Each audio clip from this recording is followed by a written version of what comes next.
राष्ट्रगीत के सम्मान में खड़े होने का अनुरोध करता हूं।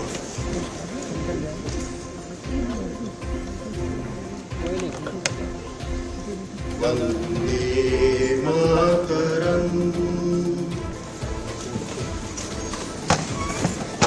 आज डॉक्टर राम मनोहर लोहिया विज्ञान संस्थान की चतुर्थ स्थापना दिवस समारोह के शुभ अवसर पर इंदिरा गांधी प्रतिष्ठान परिसर की इस बृहस्पति सभागार अर्थात जुपिटर हॉल में पधारे हमारे मुख्य अतिथि योगी आदित्यनाथ जी, माननीय मुख्यमंत्री उत्तर प्रदेश, अति विशिष्ट अतिथि श्री ब्रजेश पाठक जी, माननीय उप मुख्यमंत्री उत्तर प्रदेश, कैबिनेट मंत्री चिकित्सा शिक्षा, चिकित्सा स्वास्थ्य, परिवार कल्याण तथा मातृ एवं शिशु कल्याण, अति विशिष्ट अतिथि श्री मयंकेश्वर शरण सिंह जी, माननीय राज्य मंत्री चिकित्सा शिक्षा, संसदीय कार्य, चिकित्सा स्वास्थ्य तथा मातृ एवं शिशु कल्याण, आदरणीय मुख्य सचिव उत्तर प्रदेश शासन श्री मनोज कुमार सिंह जी IAS, आदरणीय प्रमुख सचिव चिकित्सा शिक्षा, चिकित्सा स्वास्थ्य एवं परिवार कल्याण श्री पार्थ सारथी सेन शर्मा जी IAS, आदरणीय निदेशक महोदय प्रोफेसर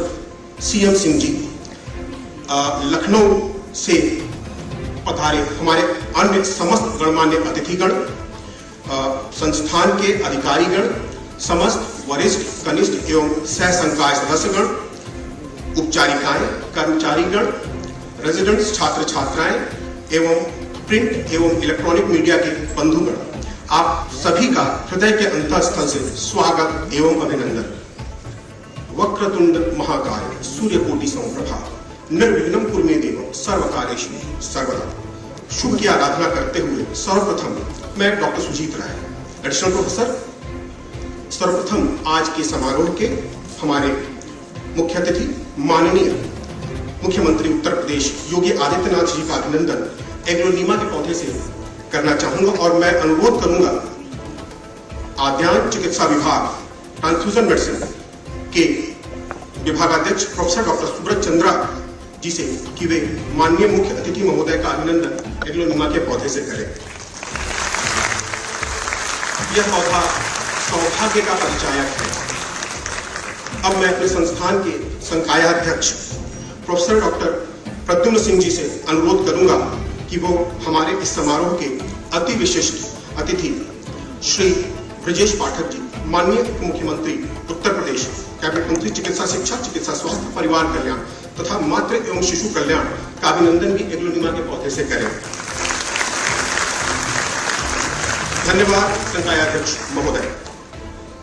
अब मैं संस्थान के चिकित्सा अधीक्षक डॉक्टर विक्रम सिंह जी से अनुरोध करूंगा कि वे आज के हमारे समारोह के अति विशिष्ट अतिथि श्री मयंकेश्वर शरण सिंह जी, राज्य मंत्री चिकित्सा शिक्षा, संसदीय कार्य, चिकित्सा स्वास्थ्य, परिवार कल्याण तथा मातृ एवं शिशु कल्याण का अभिनंदन भी एग्लोनीमा के पौधे से करें। धन्यवाद महोदय। अब मैं संस्थान की वित्त अधिकारी श्रीमती रागिनी सिंह जी से अनुरोध करूंगा कि वे हमारे संस्थान के अध्यक्ष व प्रदेश के मुख्य सचिव श्री मनोज कुमार सिंह IAS का अभिनंदन भी एग्लोनीमा के पौधे से करें। अब मैं आवाज दूंगा अपने संस्थान की कुल सचिव प्रोफेसर डॉक्टर ज्योत्सना अग्रवाल जी से कि वो हमारे संस्थान के उपाध्यक्ष एवं प्रमुख सचिव चिकित्सा शिक्षा, चिकित्सा स्वास्थ्य एवं परिवार कल्याण श्री पार्थसारथी सेन शर्मा IAS जी का भी अभिनंदन एग्लोनीमा के पौधे से करें। अब मैं हृदय वक्ष एवं संवहनी रोग शल्य क्रिया विभाग अर्थात CDPS के विभागाध्यक्ष प्रोफेसर डॉक्टर अजितेश प्रकाश जैन जी से अनुरोध करूंगा कि वे हमारे संस्थान परिवार के मुखिया आदरणीय निदेशक महोदय professor doctor CM Singh ji का अभिनंदन भी एग्लोनीमा के पौधे से करें।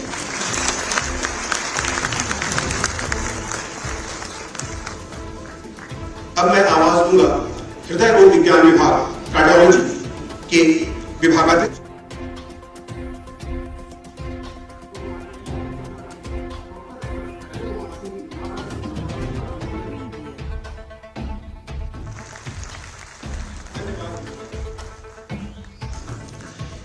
किसी भी शैक्षणिक संस्थान की उन्नति तब तक नहीं हो सकती जब तक वहां के शिक्षकों और छात्र छात्राओं पर ज्ञान की अधिष्ठात्री देवी मां सरस्वती की अनुकंपा न हो। उसी अनुकंपा को सदैव बनाए रखने के लिए अब मैं MBBS के छात्र छात्राओं से अनुरोध करूंगा कि वे मां का आह्वान करें और साथ ही मैं माननीय मुख्य अतिथि महोदय एवं मंचासीन समस्त अति विशिष्ट एवं गणमान्य अतिथि गणों से अनुरोध करूंगा कि वे दीप प्रज्वलन कर कार्यक्रम का शुभारंभ करें।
अब मैं एक ऐसी शख्सियत को आवाज दूंगा जो अत्यंत सरल भाव के होने के साथ साथ एक कुशल शासक भी है।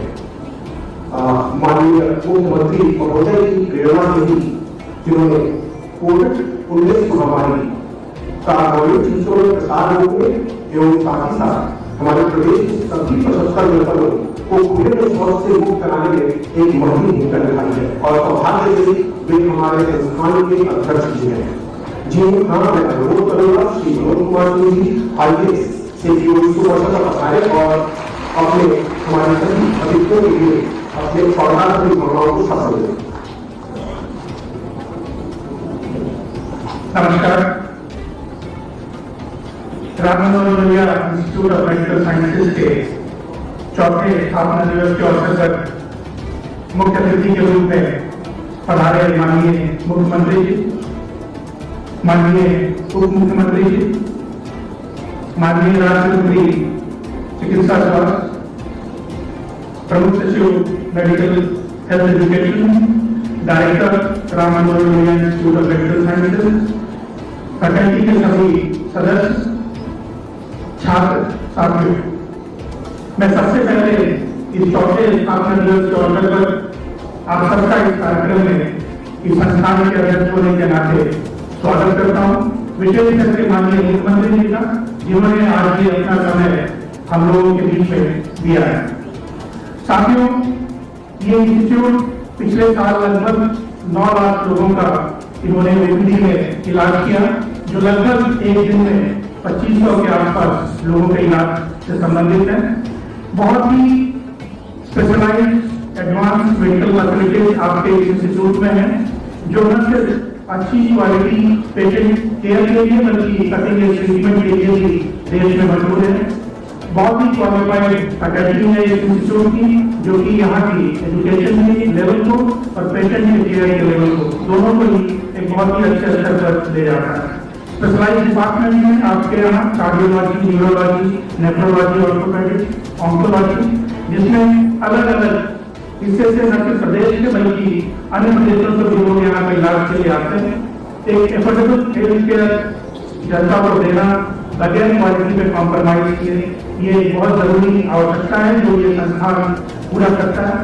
एजुकेशन और रिसर्च भी इनके बहुत अच्छे स्तर के हैं और मैंने पढ़ा कि कई लैंसेट जर्नल वगैरह में भी आपके रिसर्च पेपर पब्लिश होते हैं।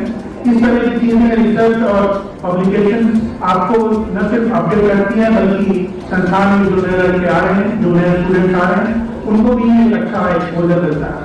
एक बहुत ही अच्छी पहल संस्थान ने की है कि हर स्टूडेंट को 5 परिवारों को अडॉप्ट करने की बात है। ये आपको जोर से एक चीज बताएगा कि परिवारों में हेल्थ का क्या इम्पैक्ट होता है। ये कई खूबियां हैं आपके संस्थान में। मैं कुछ चैलेंजेस आपके सामने रखना चाहूंगा जो हम लोग प्रदेश के रूप में अभी हेल्थ के सेक्टर में फेस कर रहे हैं। मैं आपको ये बताना चाहूंगा कि हर जनपद में एक मेडिकल कॉलेज हो, 1 डिस्ट्रिक्ट 1 मेडिकल कॉलेज, ये माननीय मुख्यमंत्री जी का सपना है, जो कि पूरे देश में एकमात्र प्रदेश उत्तर प्रदेश है जो इस सपना को पूरा करने के बहुत ही करीब है। ये हम लोग भाग्यशाली हैं कि इस तरह का नेतृत्व हेल्थ के सेक्टर में माननीय मुख्यमंत्री जी का हम लोगों को मिल रहा है। प्रदेश की बहुत बड़ी आबादी, 25 करोड़ की आबादी और बहुत घनी आबादी, हाई डेंसिटी, ये बहुत बड़ा चैलेंज फेस करता है हेल्थ के सेक्टर में। रूरल अर्बन हेल्थ की जो डिस्पैरिटी है इंफ्रास्ट्रक्चर की, ये दूसरा चैलेंज है। हेल्थ डिजीज की जो बर्डन है उसको कम करना, high incidence both communicable and non communicable disease ज्यादा है, इनको हमें टैकल करना है, डील करना है। मैटरनल मोर्टेलिटी भी लगभग 167 है, जबकि नेशनल एवरेज 97 है। इनफैंट मोर्टेलिटी 38 है प्रदेश का, जबकि नेशनल एवरेज 28 है। इन दोनों क्षेत्रों में बहुत तेजी से काम करने की जरूरत है। मैं अपनी बात समाप्त करना चाहूंगा सिर्फ एक बात बताते हुए आपको, यूपी में अभी भी आउट ऑफ पॉकेट एक्सपेंसेस जो होते हैं वो लगभग 60% है, जबकि ये देश में 48% है और WHO का जो मानक है उसके हिसाब से it should be less than 20%। ये एक बहुत बड़ा कारण है इलाज और महंगी चिकित्सा, जो कि वो परिवार जो गरीबी के आसपास है वो गरीबी ले जाके उनको गरीबी में ले जाने के लिए। तो ये संस्थान इसमें अच्छा डेडिकेटेड रोल प्ले कर रहा है और आगे हम लोग और तेजी के साथ जो इन चैलेंजेस हैं उनको मीट करने में काम करेंगे। और प्रदेश सरकार लगभग अपने बजट का 6% हिस्सा 47,000 करोड़ रुपए स्वास्थ्य व्यवस्था पर खर्च करती है। देश में आपको मैं बताना चाहूंगा कि GDP के जो लगभग 2.1-2.2% खर्च करती है भारत सरकार, और हमारे यहाँ ये GDP का लगभग 1.8% है। वर्ल्ड रिकमेंड करता है कि ये हम लोग अपने 5% के ऊपर ले जाए इसके GDP के। तो मैं इस अवसर पे एक बार माननीय मुख्यमंत्री जी का, सभी अतिथियों का एक बार फिर से स्वागत करना चाहूंगा और आप सबका एक बार आह्वान करना चाहूंगा कि जो नाम आपने कमाया है उसको और तेजी से आगे बढ़ाना है और प्रदेश में जो चिकित्सा और स्वास्थ्य की व्यवस्था है उसको और स्ट्रीमलाइन करना है और गरीबों तक उसको और सुलभ तरीके से पहुंचाना है। धन्यवाद, नमस्कार।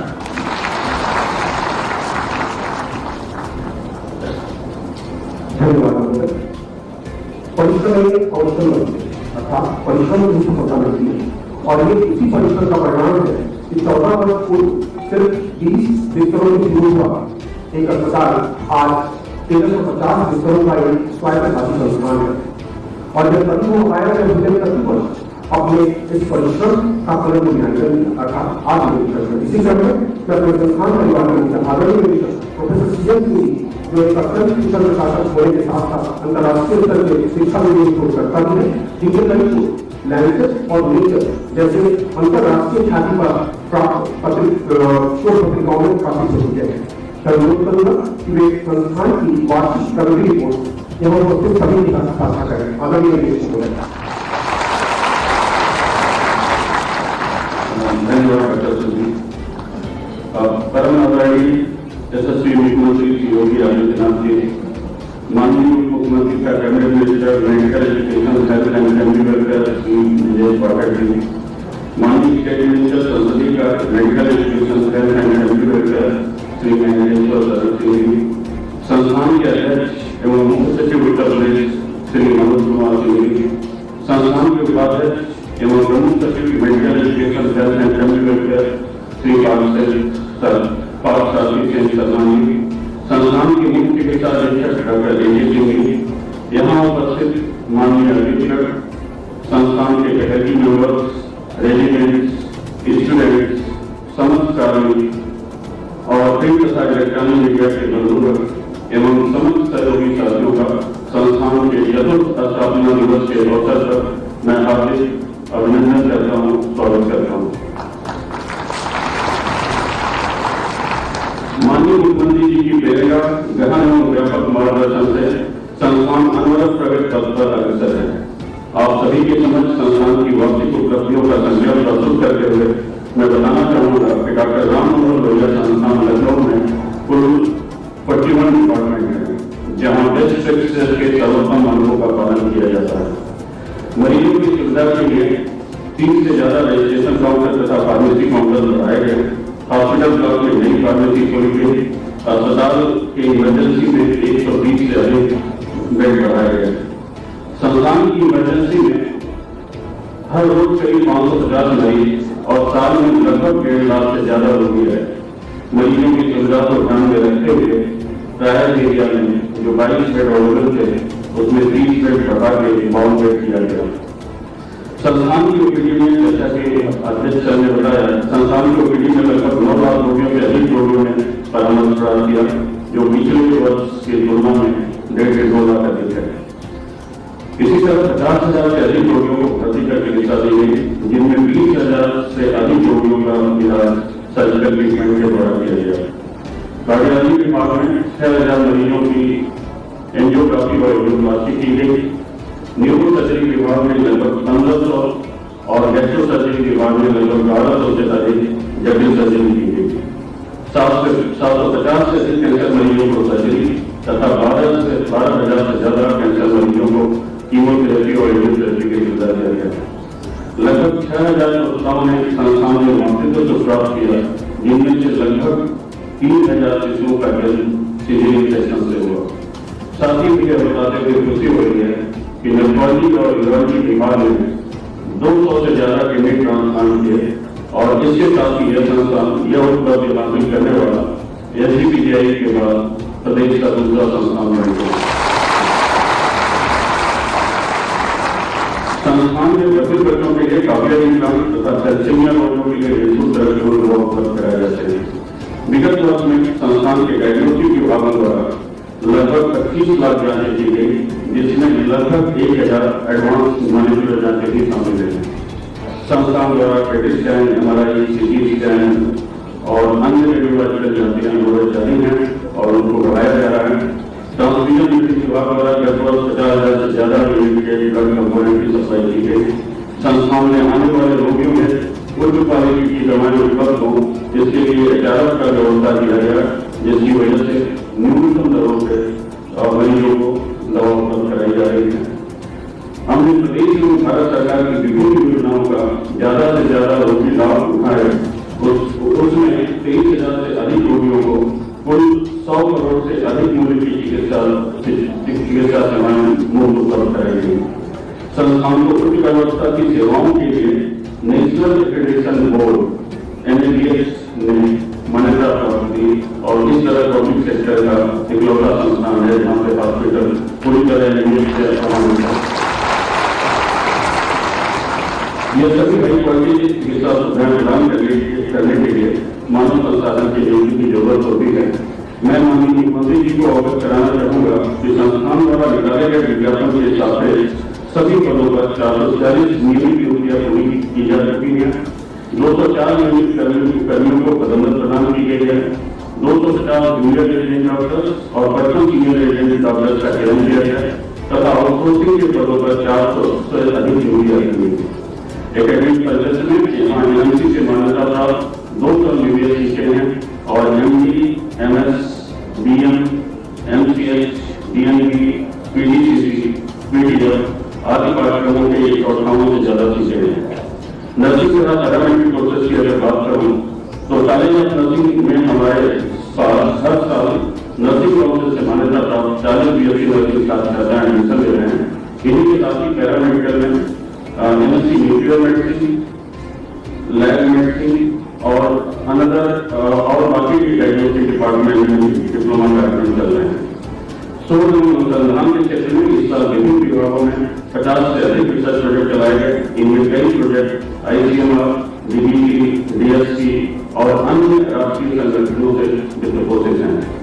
सामुदायिक स्वास्थ्य सेवाओं में संस्थान के जागरूकता कार्यक्रम जैसे पोषण, मातृ एवं शिशु स्वास्थ्य, परिवार नियोजन, सामुदायिक स्वच्छता, टीकाकरण अभियान, निःशुल्क जांच शिविर, संक्रामक रोगों से बचाव एवं इसके निदान, नशा उन्मूलन, अंगदान, रक्तदान, इत्यादि विषयों पर शहरी और ग्रामीण जनता के बीच में जागरूकता फैलाया गया। इनमें हर घर दस्तक अभियान से बीमारियों और उनकी रोकथाम के उपायों की जानकारी भी शामिल है। मैं आपको बताना चाहूंगा, जल्द ही हमारे यशस्वी मुख्यमंत्री जी के मार्गदर्शन में न्यूरो साइंस सेंटर का संचालन होना है, जिसमें प्रदेश का पहला गामा नाइल उपलब्ध होगा। साथ ही आर्गन ट्रांसप्लांट ब्लॉक का निर्माण शुरू करा दिया गया है, जिससे जल्द ही liver transplant, bone marrow transplant, kidney transplant के साथ उसकी भी सुविधाएं शुरू की जाएगी। क्रिटिकल सर्जरी की सुविधा प्रदेश में भी उपलब्ध हो जाएगी। संस्थान से इस वर्ष 250 करोड़ के आईडी उपकरण खरीदने के प्रस्ताव शासन को भेजा गया था, जिससे उत्तर प्रदेश सरकार की जन कल्याणकारी नीतियों के तहत हमारे माननीय मुख्यमंत्री श्री ब्रजेश पाठक जी ने सशक्त स्वीकृत किया। जिससे भी संस्थान आपका आभारी है। वर्तमान में छात्र छात्राएं मेरी यूनिटी खंड कैंपस से 8 किलोमीटर दूर सचिन पर कैंपस में रहते हैं, जिससे दूर लगभग 1000 छात्र छात्राओं को इस कैंपस में ट्रांसपोर्ट करना पड़ता है, जिसकी वजह से उनका खान पान, सुरक्षा जैसी अन्य समस्याओं से जूझना पड़ता है।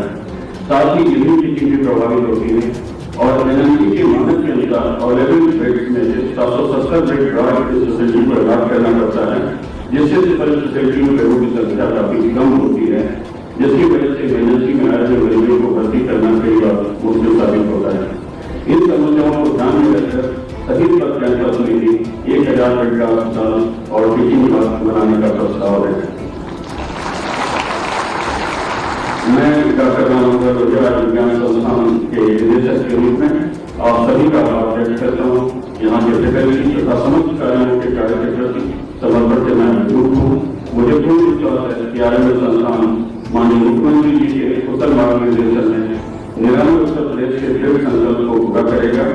हमारे यशस्वी मुख्यमंत्री जी के नेतृत्व में हम भविष्य में और भी सफलताओं की ओर अग्रसर होंगे एवं चिकित्सा शिक्षा, रोगी देखभाल, नए अनुसंधान और नवाचारों में नए आयाम स्थापित करेंगे।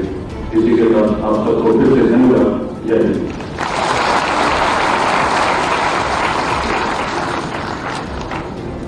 धन्यवाद दर्शकों।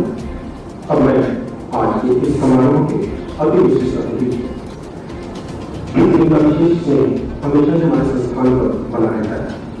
माननीय राज्य चिकित्सा शिक्षा, चिकित्सा स्वास्थ्य, परिवार कल्याण का मात्र करना कि मैं विशेष अनुरोध करूंगा कि राज्य के शुभ अवसर तक अपने उदाहरण है। माननीय राज्य जी, संस्थान के चौथे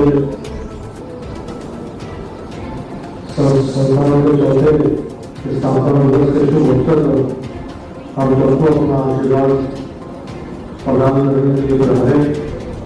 उत्तर प्रदेश के मुख्यमंत्री आदरणीय योगी आदित्यनाथ जी, मेरे अधिकारी, चिकित्सा शिक्षा स्वास्थ्य मंत्री और प्रदेश के डिप्टी सीएम आदरणीय विजय पाठक जी, संस्थान के अध्यक्ष और उत्तर प्रदेश के चीफ सेक्रेटरी श्री मनोज कुमार सिंह जी, संस्थान के उपाध्यक्ष और चिकित्सा शिक्षा प्रमुख सचिव और साथी शर्मा जी, इस संस्थान के निदेशक professor doctor CM Singh ji, professor Sanjeev Mishra ji, BC university, इस संस्थान के मुख्य चिकित्सा अधीक्षक प्रोफेसर डॉक्टर अजय कुमार सिंह जी, इस संस्थान के सेवानिवृत्त निदेशक professor Deepak Malviya ji, professor Gujarat Jain Jyoti Advani, doctor Preeti एजेंस institution of medicine, professor Sameer Singh जो कि संस्थान के डीन है, सभी फैकल्टी मेंबर्स, रेजिडेंट, पैरामेडिकल के सभी हमारे, नर्सिंग के सभी और छात्र छात्राओं। सबसे पहले तो मैं आज इस मौके पे पूरे संस्थान को बधाई देता हूँ। संस्थान को 14 वर्ष हो गए स्थापित हुए, अभी नाबालिग, लेकिन नाबालिग होने के बाद भी पिछले महाराज यहाँ के निदेशन में पिछले 5 से 7 वर्षों में जिस प्रकार से संस्थान में अग्रसर को प्रगति दी है। और जिस प्रकार से पीजीआई बहुत बड़ा संस्थान है, केजीओ भी बहुत बड़ा संस्थान है, लेकिन मुझे लगता है बिल्कुल भी जरूरत नहीं है कि आज की तारीख में आप लोग लगभग एकदम पैदल होते हैं।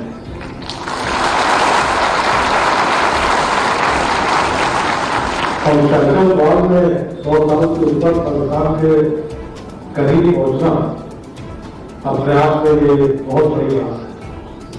मैं संस्थान के सभी कमेटी मेंबर्स को शुभकामनाएं दूंगा आप उनके अथक प्रयास से जिस प्रकार से ये संस्थान फल हो रहा है, मुझे पूरा विश्वास है कि एक अच्छी सौदा चाहे पीजीआई हो, चाहे केजीओ हो, या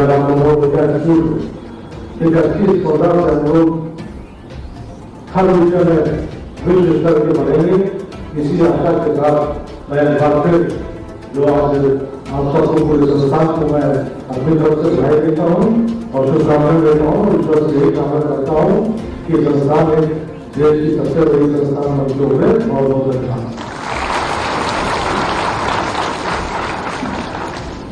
धन्यवाद। अब मैं ऐसी व्यक्तित्व के बारे में आपको बताना चाहती हूँ जो एक कुशल राजनेता होने के साथ साथ सभी लोग चाहे वो किसी भी जाति या वर्ग का हो वो सरल अर्थात सरल राजनेता। इसी कारण से कोविड-19 महामारी के दौरान मानवीय लोगों की मतलब हम सभी के स्थितियों में है। जी हाँ, मैं अनुरोध करूंगा हमारे आज के अति विशिष्ट अतिथि एवं प्रदेश के माननीय प्रमुख मंत्री क्या कहते हैं चिकित्सा शिक्षा, चिकित्सा स्वास्थ्य परिवार कल्याण समाज के कल्याण माननीय प्रदेश पाठक जी को आज के पावन अवसर पर अपने सदन कार्यों को सफल करें। डॉक्टर राममनोहर लोहिया आयुर्विज्ञान संस्थान लखनऊ के 4वें वार्षिक स्थापना दिवस से शुभ अवसर पर मुख्य उत्तर प्रदेश के लोकप्रिय मुख्यमंत्री आदरणीय योगी आदित्यनाथ जी, हमारे शासन राज्य मंत्री माननीय आदरणीय वेंकटेश्वर शरण जी, मुख्य सचिव उत्तर प्रदेश आदरणीय मनोज कुमार सिंह, प्रमुख सचिव चिकित्सा शिक्षा आदरणीय पार्थ कार्तिक शर्मा जी, निदेशक आदरणीय doctor CM CMS professor doctor Ajay Singh, उपस्थित सभी फैकल्टी मेंबर, स्टूडेंट, पत्रकार मित्रों, भाइयों तथा बहनों, आज मुझे शुभ दिन है। आज योगी आयुर्विज्ञान संस्थान का स्थापना दिवस धूमधाम के साथ मना है। अभी विदेशक महोदय ने प्रगति गाथा के साथ साथ यहाँ किए जा रहे चिकित्सा क्षेत्र में मरीजों के संबंध में स्वास्थ्य संबंधी जानकारियां विस्तृत रूप से आपने समझ सकते हैं। राज्य मंत्री ने बताया कि किस ढंग से संस्थान ने प्रदेश के पैमाने पर चिकित्सा विज्ञान के क्षेत्र में प्रगति की। ये सच्चाई है कि ये बहुत पुराना संस्थान है। वहां से निकले चिकित्सक पूरे देश और दुनिया में अपना नाम रोशन कर रहे हैं। इसके साथ साथ हेल्थ के क्षेत्र में मरीजों को भी कोई चिकित्सा व्यवस्था की लिए उपलब्ध करा रहा है। पीजीआई के स्थापना काल से ही पूरे प्रदेश में विशिष्ट श्रेणी के अस्पताल की भूमिका हमेशा अदा की। क्रिटिकल केयर मैं कह सकता हूं कि पीजीआई के सेंटर आज उत्तर प्रदेश में कहीं उपलब्ध नहीं है, लेकिन मरीजों की भारी संख्या को देखते हुए राममनोहर लोहिया आयुर्विज्ञान संस्थान ने बहुत अच्छा काम किया। आज जब कोई गरीब मरीज हमारे पास आता है, उसके परिवेश की जान बचाने की स्थिति होती है, तो पहली प्रायोरिटी पीजीआई होता है, दूसरी प्रायोरिटी लोहिया आयुर्विज्ञान संस्थान होता है। ये मुझे कहने में फख्र का अनुभव हो रहा है। इसमें कम हो अभी बहुत कभी बात नहीं है। मुझे इसी तरह याद है 17 से 22 वाले कार्यकाल में इसी परिसर में आयुर्विज्ञान के परिसर में इसको संस्थान द्वारा की घोषणा मानी होती जिन्हें की हम सब बहुत करते थे। और कुछ दिन से लेकर के मात्र हमें लगता है अभी 4 साल बीते हैं। 4 साल में इतना सब कुछ किया है कि आप पूरे प्रदेश में जो विशिष्ट श्रेणी के अस्पताल है उसमें बेहतर से बेहतर काम कर रहे हैं और स्टूडेंट की एजुकेशन के मामले में आपने अच्छा काम किया है। मैं बहुत बहुत सफलता की शुभकामनाएं देता हूँ और शासन की तरफ से मैं संस्थान को बात का भरोसा दिलाता हूँ कि संस्था को आगे बढ़ाने में हर किसी के मरीजों के कल्याण के लिए सरकार आपके साथ खड़ी है। हम सबको मरीजों को भगवान मान करके सेवा करना है। एक सूचना मैं देना चाहता हूँ कि यहाँ अस्पताल परिसर में, संस्थान परिसर में जगह की बहुत ही कमी है। आज में दूरदर्शन की जगह बड़ी बड़ी जगह बड़ी है। हमने केंद्र सरकार से पत्राचार किया है, उस लैंड को दूरदर्शन हमें भाड़े पर तो देने को तैयार है, लीज पर देने को तैयार है, लेकिन अभी ट्रांसफर होने की स्थिति में बड़ी बाधा है। तो हमने आग्रह किया है निदेशक महोदय से, प्रमुख सचिव महोदय से भी आग्रह किया है कि यदि सस्ते रेट पर हमें लीज पर मिल जाए तो हमारे पास की जगह बढ़ जाने तो हमारा संस्थान और तेजी के साथ प्रकट कर सकेगा। माननीय मोदी जी के संज्ञान में इस बात को मैं लाया हूँ। मुझे लगता है कि ये संस्थान एक दिन पूरे प्रदेश का, पूरे देश का व्यवस्थित चिकित्सा के क्षेत्र में सुव्यवस्थित चिकित्सा संस्थान बनेगा।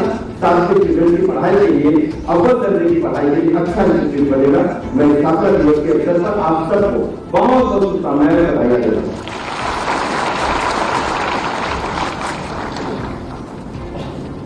धन्यवाद माननीय मुख्यमंत्री महोदय। किसी भी शैक्षणिक संस्थान में या विभाग में जबकि चिकित्सा संस्थान में कुछ शिक्षक ऐसे अवस्थ होते हैं जो क्लिनिकल कार्यों के अलावा भी कुछ ऐसे कार्य करते हैं जिससे संस्थान का नाम रोशन होता है। और फिर वो चाहे शोध कार्य हो या प्रशासनिक कार्य हो या सांस्कृतिक या खेल हो, उन्हें सम्मानित करने का इससे अच्छा अवसर नहीं होगा। और उन सभी के लिए इससे बड़ा सौभाग्य क्या होगा कि यह सम्मान हमारे प्रदेश के यशस्वी मुख्यमंत्री महोदय के साथ अनुरोध कर रहा हूं। मैं अनुरोध करूंगा माननीय मुख्य सचिव महोदय, माननीय मुख्यमंत्री उत्तर प्रदेश योगी वे विभिन्न pre clinical, para clinical and clinical विभागों में उत्कृष्ट योगदान देने वाले सरकार के सदस्यों को सम्मानित करें। साथ ही मैं आमंत्रित करता हूँ संस्थान के लिए प्रोफेसर सर्वेक्षण जी का कि वो उत्कृष्ट योगदान देने वाले सभी संकाय सदस्यों के नामों की घोषणा करें और समस्त अति विशिष्ट अतिथिगणों से कि वे माननीय मुख्यमंत्री महोदय का सहयोग करें। श्री सभ्यों धन्यवाद। नमस्कार। विगत वर्ष 2023-24 में अपने उत्कृष्ट कार्यों के लिए चयनित संकाय सदस्यों को मैं मंच पर बुलाकर पुरस्कार हेतु महोदय आपके समक्ष प्रदान करता हूँ। श्रेणीवार सर्वप्रथम डायरेक्टर मेरिट अवार्ड के लिए pre and para clinical department associate professor doctor Sumit Dikshit community medicine department.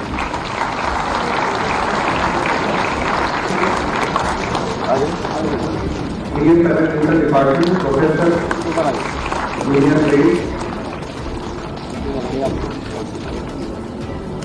Doctor Vibha Gangwar department of physiology.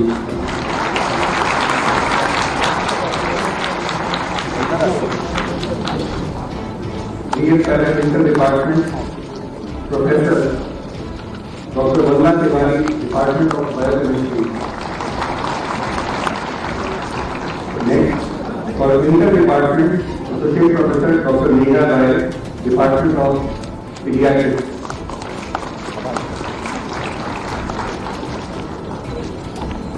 Professor junior grade doctor Ritu Karodi ward नहीं है, उनके पीडियाट्रिक्स ये अनुसार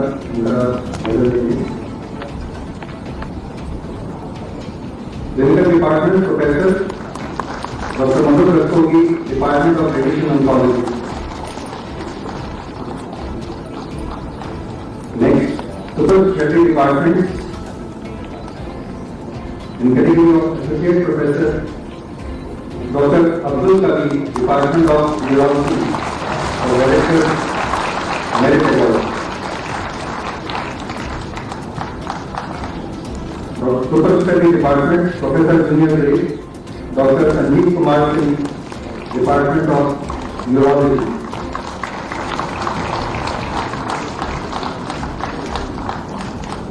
super speciality department in category of professor Deepak Kumar Singh department of neurosurgery.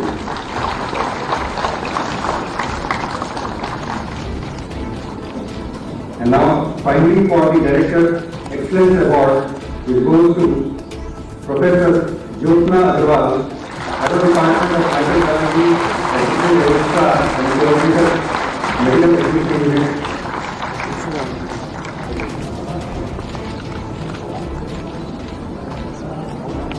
धन्यवाद।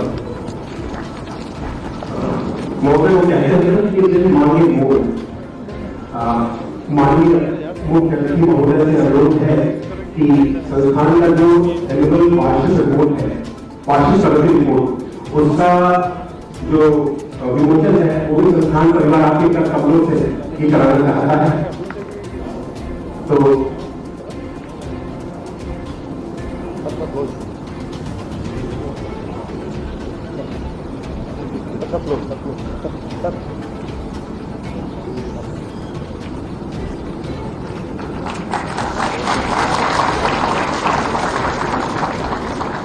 साथ ही संस्थान में कुछ आधारभूत सुविधाओं का निर्माण कार्य शुरू हो चुका है, जिससे यहाँ के अध्ययनरत छात्रों, कार्यरत संकाय सदस्यों और आकस्मिक शिक्षक में आने वाले बच्चों का भी बहुत सहूलियत और सुविधा हो जाएगी।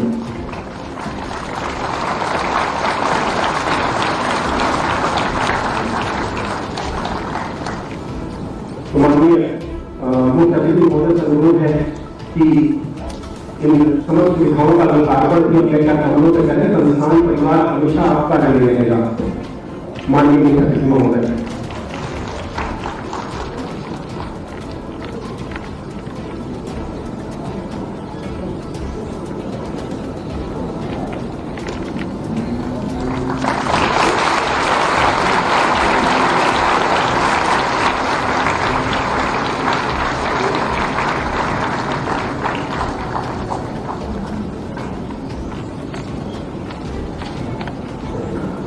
महोदय की आज्ञा हो तो जिन संकाय सदस्यों को आज ये पुरस्कार सम्मान मिला है, उनके साथ ही फोटो को आप पीछे खड़े हो सकते हैं सर, और एक फोटो हो सकती है।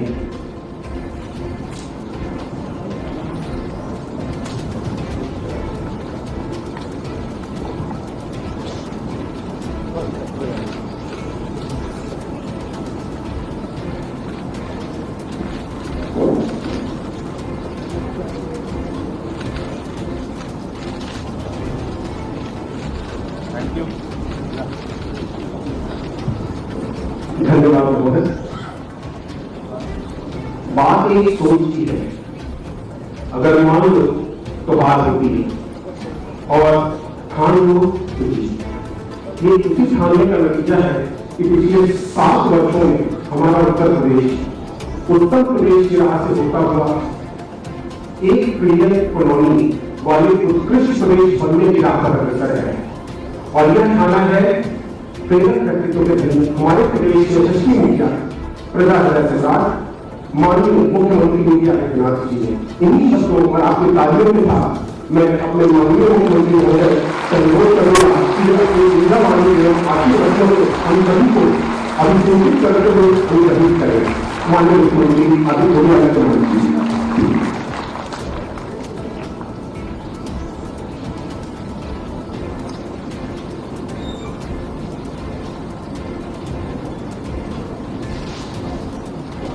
डॉक्टर राम मनोहर लोहिया आयुर्विज्ञान संस्थान के चतुर्थ वार्षिक स्थापना दिवस समारोह में आज यहाँ पर उपस्थित उत्तर प्रदेश सरकार में मंत्रिमंडल के मेरे वरिष्ठ सहयोगी, उप मुख्यमंत्री और इस स्वास्थ्य चिकित्सा शिक्षा विभाग के मंत्री श्री ब्रजेश पाठक जी, विभाग के राज्य मंत्री श्री मणिकेश्वर समस्ती जी, संस्थान के अध्यक्ष और प्रदेश के मुख्य सचिव श्री मनोज कुमार सिंह जी, संस्थान के उपाध्यक्ष चिकित्सा शिक्षा चिकित्सा स्वास्थ्य विभाग के प्रमुख सचिव श्री पार्थ सारथी शर्मा जी, निदेशक डॉक्टर राम मनोहर लोहिया आयुर्विज्ञान संस्थान प्रोफेसर केजी सिंह, मुख्य चिकित्सा अधीक्षक प्रोफेसर विजयकुमार सिंह जी,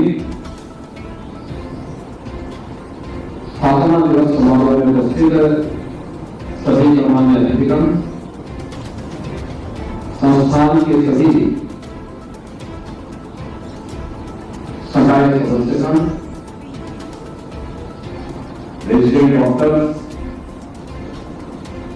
और छात्र छात्राएं, मैं सबसे पहले चतुर्थ स्थापना दिवस के अवसर पर आप सबको हृदय से बधाई देता हूं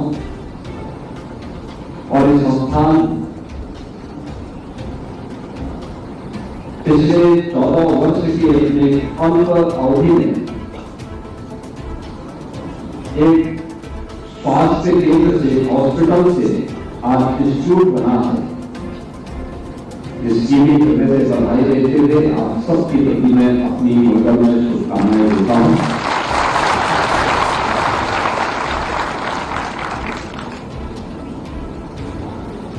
यही है जीवन की विकास की क्रम की यात्रा, जिसको हमारी ऋषि परंपरा ने संस्कृति कहा। बीज का वृक्ष बन जाना यह संस्कृति है। बीज का सड़ करके नष्ट हो जाना यह है विकृति। लेकिन भारत की ऋषि परंपरा के अनुरूप यह आयुर्विज्ञान संस्थान एक हॉस्पिटल से आज इंस्टीट्यूट बनकर के उत्तर प्रदेश के अंदर, उत्तर भारत के अंदर चिकित्सा स्वास्थ्य का एक बेहतरीन केंद्र के रूप में उभर रहा है। यह संस्थान की एक उपलब्धि है और इस उपलब्धि के लिए पूरे संस्थान को इससे जुड़े हुए यहाँ के व्यक्ति, यहाँ के प्रबंधन समिति से प्रबंधन से जुड़े हुए यहाँ के फैकल्टी मेंबर्स को, यहाँ के रेजिडेंट डॉक्टर्स को, यहाँ के स्टूडेंट्स को, इन सबको, जितने भी लोग हैं, पैरामेडिक्स हैं या और भी जितने भी लोग हैं,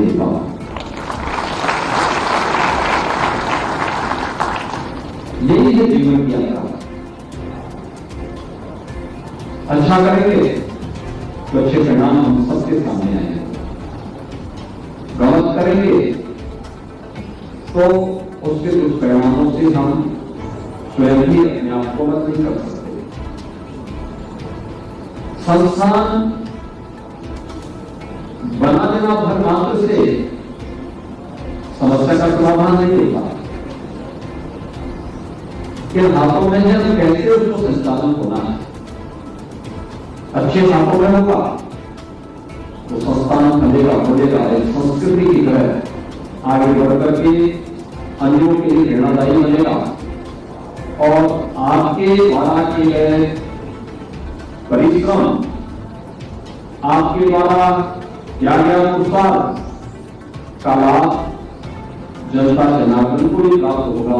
जिसके भागीदार न केवल संस्थान बनता है बल्कि विभाग और सरकार भी इसके साथ भागीदार बन जाती है। लेकिन अगर संस्थान शासन में धनराशि संस्थान बन गया, गलत हाथों में चला गया, उसकी दिशा गलत हो गई, उससे मिलने वाले अभियंता का भागीदार भी न केवल उससे जुड़े हुए लोग और संस्था, अभी तो विभाग के साथ साथ शासन भी अभियंता के साथ बराबर का भागीदार बन जाता है। आम जनमानस के मन में एक पीड़ा झलकती है, संस्थान या किसी भी ऐसी संस्था के द्वारा जो सही दिशा में नहीं बढ़ती है, उसके माध्यम से जो पीड़ा उसे प्राप्त होती है, उसके कारण उसके द्वारा उस समय जिस प्रकार की टिप्पणी की जाती है वही ऑब्वियस है। और आज जब हम उत्तर प्रदेश जैसे राज्य की बात करते हैं तो प्रदेश की राजधानी लखनऊ आज उत्तर प्रदेश का सबसे बड़ा केंद्र है, सबसे बड़ी सिटी है। लगभग 70 लाख की आबादी अकेले लखनऊ में निवास करती है। और जब हम आरएलएल की बात करते हैं तो पूर्वी उत्तर प्रदेश का एक गेटवे है।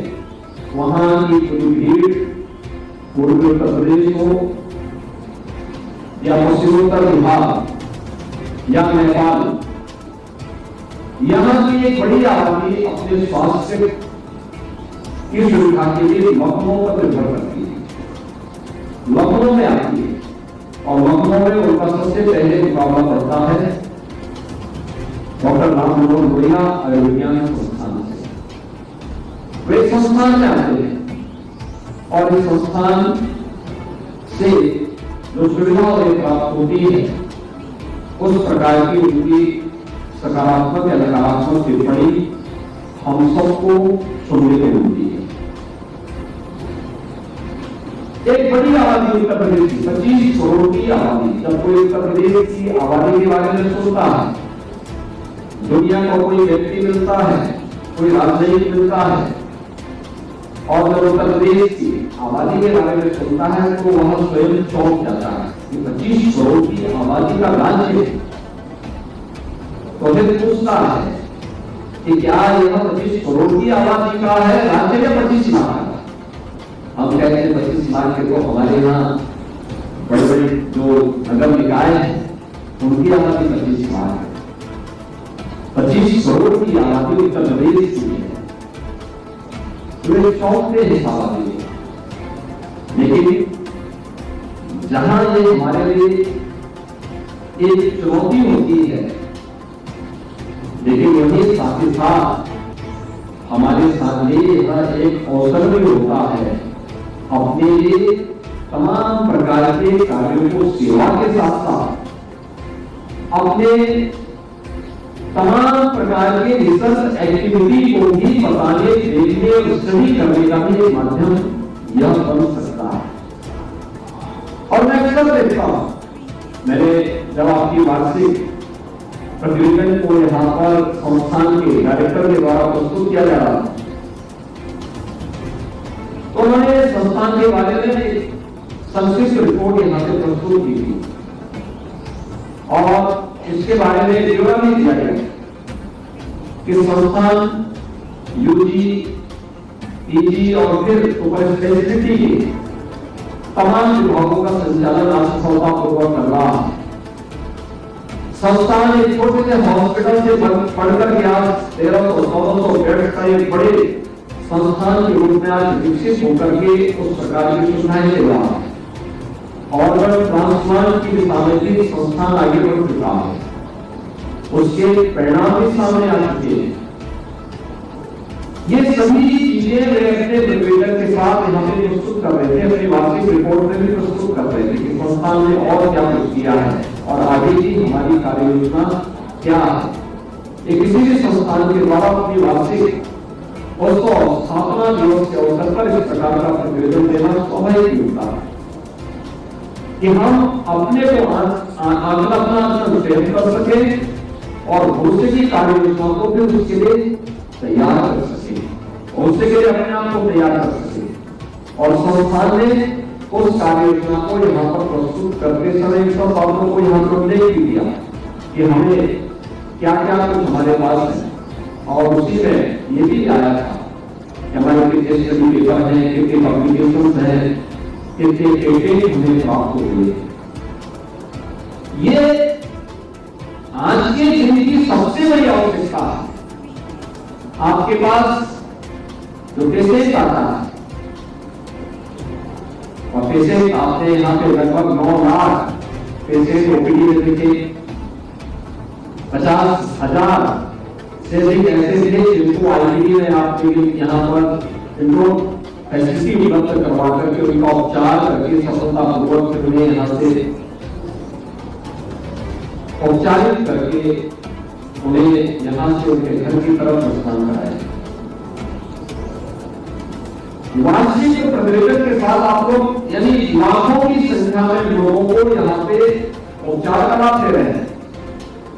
और मुझे लगता है जब उसके डाटा भी हर एक डॉक्टर के द्वारा तैयार करके सभी जितने भी यहाँ के फैकल्टी मेंबर्स हैं उनके द्वारा तैयार होकर के अगर उस पर भी स्टडी हो और फिर उसी स्टडी को आगे बढ़ा करके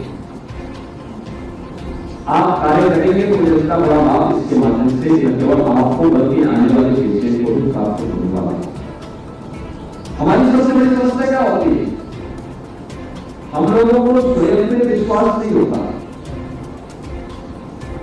और अक्सर होता है कि हम लोग इन बातों से परेशान होते हैं कि आज दुनिया के अंदर क्या कुछ है उसकी तरफ भागते हैं, अपने स्तर पर नहीं।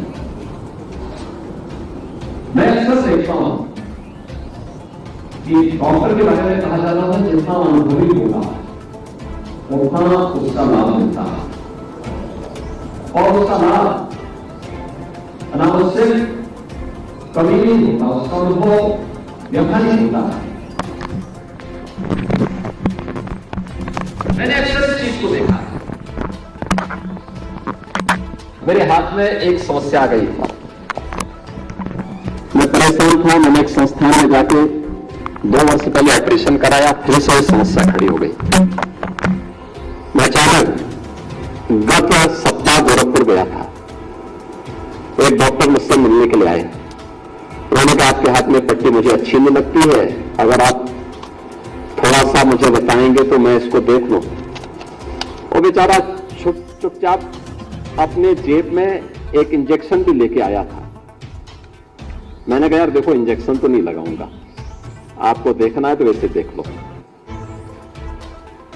और मैंने कहा मैंने बड़े बड़े डॉक्टर को दिखाए हैं, अब एक सामान्य डॉक्टर हैं। उसने कहा नहीं मैं केवल देखूंगा, करूंगा वही जो आप बोलेंगे। उन्होंने कहा देखो ये कुछ भी नहीं है, ये कुछ भी नहीं है, बल्कि हमारे डिप्टी सीएम ब्रजेश पाठक जी एक दिन देख रहे थे, उन्होंने दवाई, उन्होंने कहा इसमें पेन तो नहीं हो रहा है। मैंने कहा पेन तो नहीं हो रहा है। और उन्होंने कहा देखिए मैं अभी इसको ठीक करवा देता हूं। मैंने कहा मुझे बताओ कितना इसमें खर्चा लगेगा। देखिए मैंने उनसे पूछा, उन्होंने कहा खर्चा नहीं लगेगा, मैं उसके बाद आपके साथ एक सेल्फी लूंगा। देखिए उन्होंने एक बात कही और आप आश्चर्य करेंगे, आपके लिए भी यह एक असंभव जैसी बात लग रही होगी, लेकिन उन्होंने आधे मिनट में उसको मेरा ठीक कर दिया। आज मेरा हाथ एकदम ठीक है, आधा मिनट में। आधा मिनट में उन्होंने मेरा हाथ सही किया और कहा कि देखिए कुछ नहीं है, ये अनावश्यक ऑपरेशन के चक्कर में आप पड़ते और फिर 6 महीने के बाद फिर आपको समस्या खड़ी करता। और मुझे लगता है ये अपने आप में यही स्टडी है, यही देखना। उन्होंने मुझे फिर इसके बाद और कहा, उन्होंने कहा देखिए अक्सर हम लोग एलोपैथ का उपचार करते हैं, मैं स्वयं एलोपैथ का डॉक्टर हूं। उन्होंने कहा मुझे पूरा जीवन मैंने इस पे किया, अच्छे रिजल्ट भी दिए, लेकिन कभी कभी ट्रेडिशनल मेडिसिन पर भी हमें विश्वास करना चाहिए। उन्होंने कहा कुछ नहीं, ये कोई बीमारी नहीं होती है, इस पे अगर आपको मैं कहूं कुछ एक आयुर्वेद की एक दवा है, अगर आप उचित समझेंगे तो इसको आप ले लेना, अन्यथा कोई आवश्यकता नहीं है। हम अक्सर अपने जीवन में इन बातों से गुजरते हैं, लेकिन हम उसको हल्केपन से ले लेते हैं, हल्केपन से ले लेते हैं। क्योंकि अक्सर होता है कि हम लोग ये मानते हैं कि चलिए ये चीजें सस्ती मिल रही हैं, सरलता के साथ मिल रही हैं या फ्री में मिल रही हैं, तो चलो हम भी देख लेते हैं। और एक सामान्य व्यक्ति को इस सब की बहुत जानकारी नहीं होती। भाई दवा अनावश्यक लेना ये अच्छी बात थोड़े है। बहुत सारे लोग रोग कुछ नहीं लेकिन दवा खाई जा रहे हैं, खवाई जा रहे हैं, क्यों अनावश्यक उसको दवा दे रहे हैं। या जितनी उसकी आवश्यकता है उतनी ही आप दो, उससे ज्यादा क्यों दे रहे हैं? कोई दवा है तो कहीं ना कहीं दावा तो करेगी ही करेगी।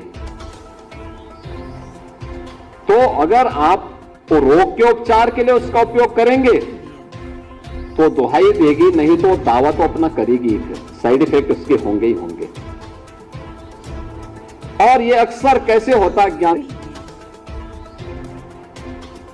तो मैं ऐसे ही बैठा था, अचानक बाहर हल्ला हो रहा था, तो मैं गया, मैंने देखा एक लंबी लाइन लगी थी। मैंने कहा ये क्या लाइन क्यों लगी है? तो वहां पे मुझे बताया गया कि वहां एक वैन आके रुकी थी और वैन से दवा मिल रही थी। तो मैंने कहा ये दवा काहे की मिल रही भाई? उसने कहा साहब ये लेप्रोसी के खिलाफ हमारा एक अभियान चल रहा है, उसमें दे। तो मैंने कहा कि सब लोग कुष्ठ रोगी हो गए क्या? कहा सब मांग रहे हैं। तो अबे हमने कहा ऐसे दे दोगे किसी को भी? और सबसे मैंने पूछा, मैंने कहा क्या तुम लोगों को कुष्ठ रोग हो गया क्या? क्यों तुम मांग रहे हो दवा, क्यों ले रहे हो? कहा साहब फ्री में मिल रही है। अरे कौन सी बात हो गई? बांटने वाला भी और लेने वाला भी, दोनों ने भी किया। फ्री में मिल रही है तो हम दिए जा रहे हैं। मुझे लगता है हमें इसकी कीमत को समझना पड़ेगा, जरूरतमंद को देना पड़ेगा, तो जरूरतमंद को देना पड़ेगा। और मुझे लगता है कि ये हमारी सबसे बड़ी चैलेंज है आज के दिन पे। जब हम केजीएमयू, आरएमएल या एसजीपीजीआई के पास आने वाली भीड़ को देखते हैं तो हमें मान के चलते हैं कि नीचे स्तर पर क्यों ये भीड़ केंद्रित नहीं हो पाती। ये संस्थान उतने ही लोग यहां पर आए, अनावश्यक भीड़ न हो, बल्कि उतने लोग यहां पर आए और शेष अन्य लोगों को हम नीचे स्तर पर, हमारे जो सिविल हॉस्पिटल हैं, डिस्ट्रिक्ट हॉस्पिटल हैं, या सीएचसी हैं, पीएचसी हैं, या पिछले 2-2.5 वर्ष के अंदर प्रदेश के अंदर टेलीमेडिसिन के अंदर भी बहुत अच्छे काम हुए। हर सप्ताह जिले की टीम किसी न किसी पीएचसी के अंदर वहां के चिकित्सक जाकर के आरोग्य मेला का आयोजन कर रहे हैं और करोड़ों लोग उससे लाभान्वित हुए। क्या हम इसके विस्तार को और आगे बढ़ा सकते हैं? होता क्या है जब लोगों को लगता है कि सब फ्री में मिल रहा है, तो क्या उनको ये लगता है जैसे दवा ले लेंगे तो कोई टॉनिक होगी। और टॉनिक तो नहीं, लेकिन टॉन्सिल जरूर पैदा कर देगी। और ये चीजें अक्सर देखने को मिलता है।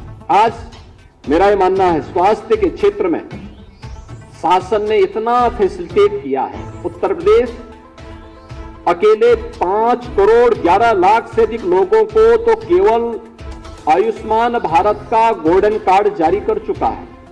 इतनी बड़ी आबादी, याद करिए कि इससे पहले इन लोगों को कोई सुविधा नहीं थी।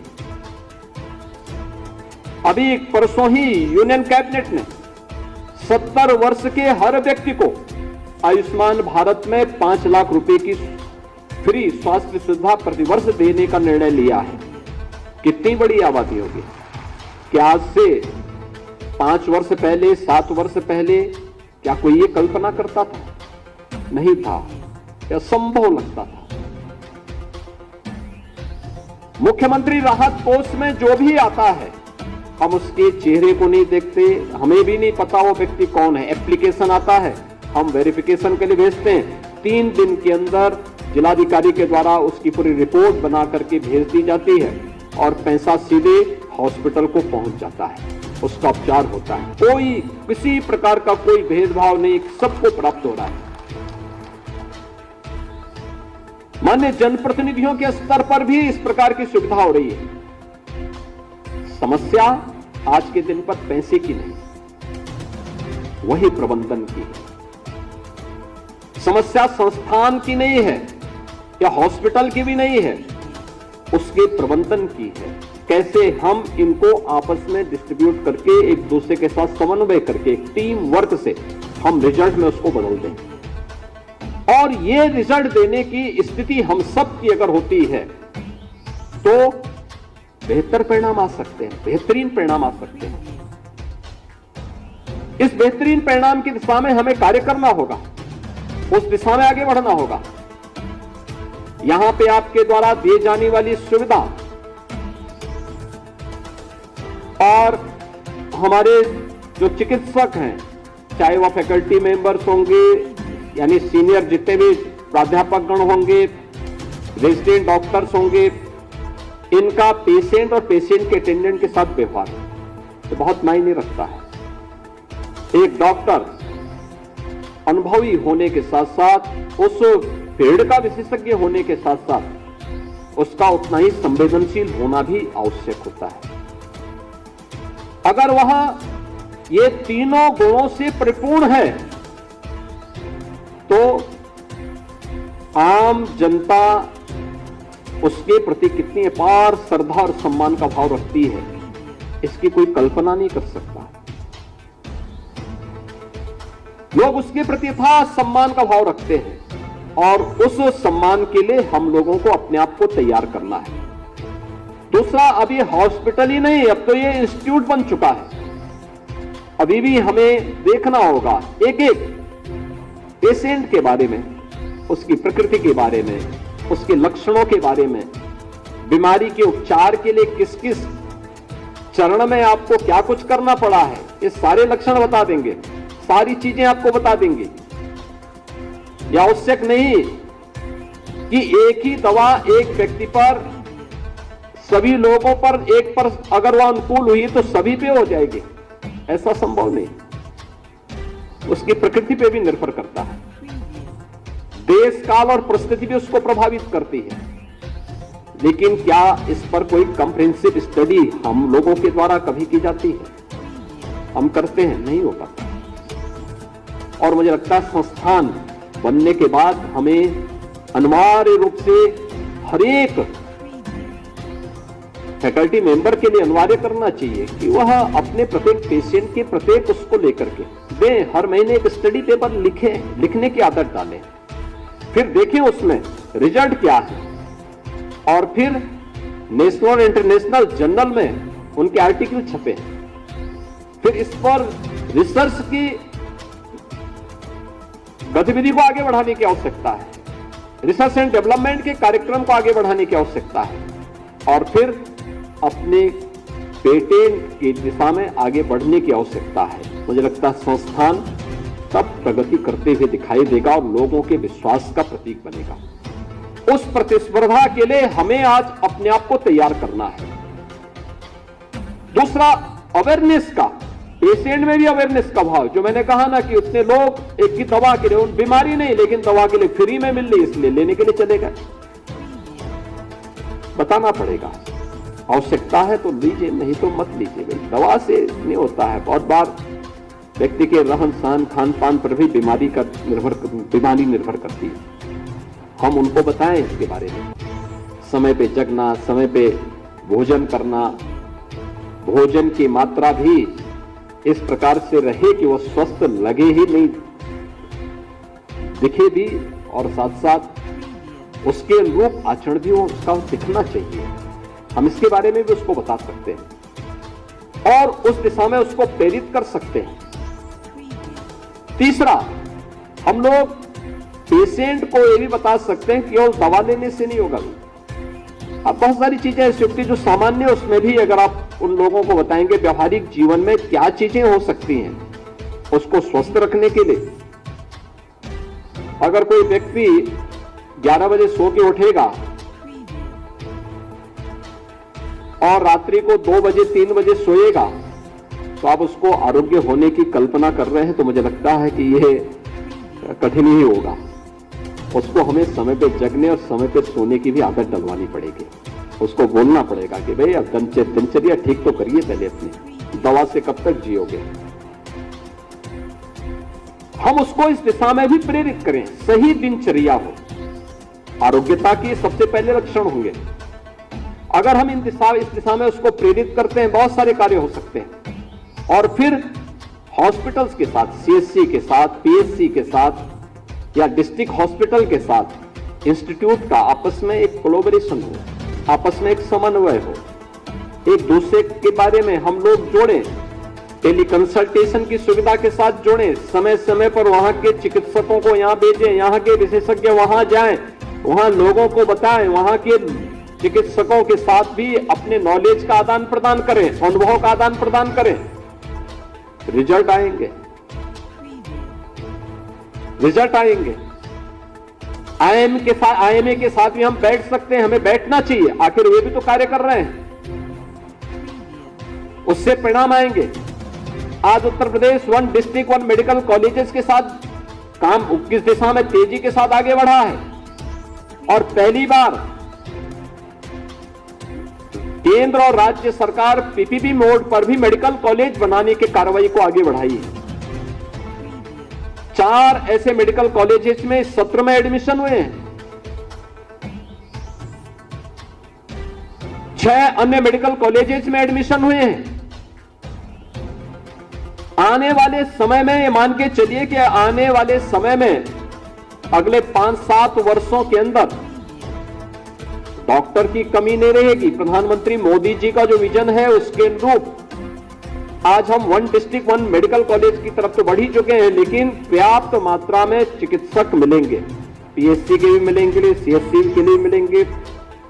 हमें यहां पर अच्छे विशेषज्ञ चिकित्सक भी मिलेंगे, और जिस दिशा में, चाहे वह आरएमएल हो, एसजीपीसीआई हो, केजीएमयू हो और अन्य संस्थान आगे बढ़ रहे हैं, ये सब देखते हुए हम मानते हैं कि इसके परिणाम आएंगे और अच्छे विशेषज्ञ चिकित्सक के साथ साथ सुपर स्पेशलिस्ट भी हमें उपलब्ध होंगे। लेकिन हमारी दिशा क्या होनी चाहिए? हमें उस समय टीम वर्क को कार्य करने के परिणामों के बारे में भी सोचना होगा। मैं बार बार आपसे इस बारे में बताता हूं, पूर्वी उत्तर प्रदेश आरएमएल उसका गेटवे है, और पूर्वी उत्तर प्रदेश इस सीजन में हर वर्ष आज से 5 वर्ष पहले तक इंसेफ्लाइटिस की बीमारी से ग्रस्त था। इस सीजन में 1200 से 1500 मौतें होती थी अकेले पूर्वी उत्तर प्रदेश में। गोरखपुर में एकमात्र जो हमारा गवर्नमेंट मेडिकल कॉलेज है, बीआरडी मेडिकल कॉलेज, उसी में 500 से 700 मौतें होती थी। इस सीजन में मध्य जुलाई से लेकर के मध्य नवंबर तक, यानी 15 जुलाई से 15 नवंबर के बीच में 1200 से 1500 बच्चों की मौत होती थी। और उस दौरान जब मौतें होती थी, वहां की स्थिति अगर आप देखते कितना विभत्स होती थी, बड़ी भयावह होती थी। और एक क्रम 40 वर्षों से चल रहा था। 40 वर्ष में 50,000 से अधिक बच्चों की मौत हुई। नारे बहुत लगते हैं,